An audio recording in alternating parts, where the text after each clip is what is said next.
Gujarat council on science and technology, department of science and technology, government of Gujarat દ્વારા આખા ગુજરાતમાં ગામડાના વિદ્યાર્થીઓમાં ખગોળશાસ્ત્ર એટલે કે એસ્ટ્રોનોમી બાબતે જિજ્ઞાસા જાગે એ અનુસંધાને ગુજકોટ સ્પેસ ટ્યુટર તરીકે એક આખું કેમ્પેન ચાલુ છે. એના ભાગ સ્વરૂપે તમને આ ક્રિએટિવ એક્ટિવિટી અમે કરાવી રહે.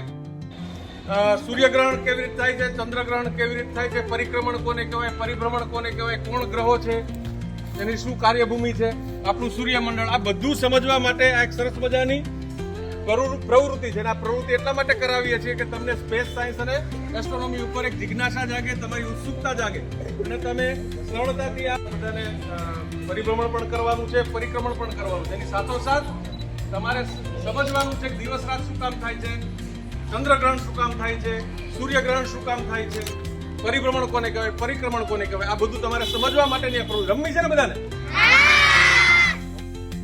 બરાબર. તો સૂર્ય છે સૌરમંડળનો સૌથી ચમકતો તારો છે. આપણું સૌરમંડળ કેવું? મંદાકિની તારામંડળ. કેવું? મંદાકિની તારામંડળ. Very good.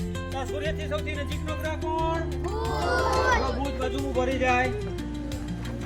આ સૌથી નજીકનો બુધ પછીનો ગ્રહ.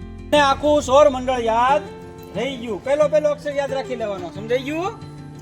તો આ છે સૌરમંડળ. તો દરેક ગ્રહ પોતાની ધરી ઉપર ગોળ ફરે અને શું કહેવાય? પરિભ્રમણ. તો પરિભ્રમણ કરતા કેટલો સમય લાગે? પૃથ્વીને પરિભ્રમણ કરતા કેટલો સમય લાગે છે? એ પોતાની ધરી ઉપર આમ ગોળ રાઉન્ડ મારે અને કેટલો સમય લાગે? 24 કલાક. અને સૂર્યની આસપાસ પરિભ્રમણ કરે તો કેટલો સમય થાય? હા, પૃથ્વી ગોળ ફરશે. પરિભ્રમણ ક્રિયાઓ સાથે થાય છે.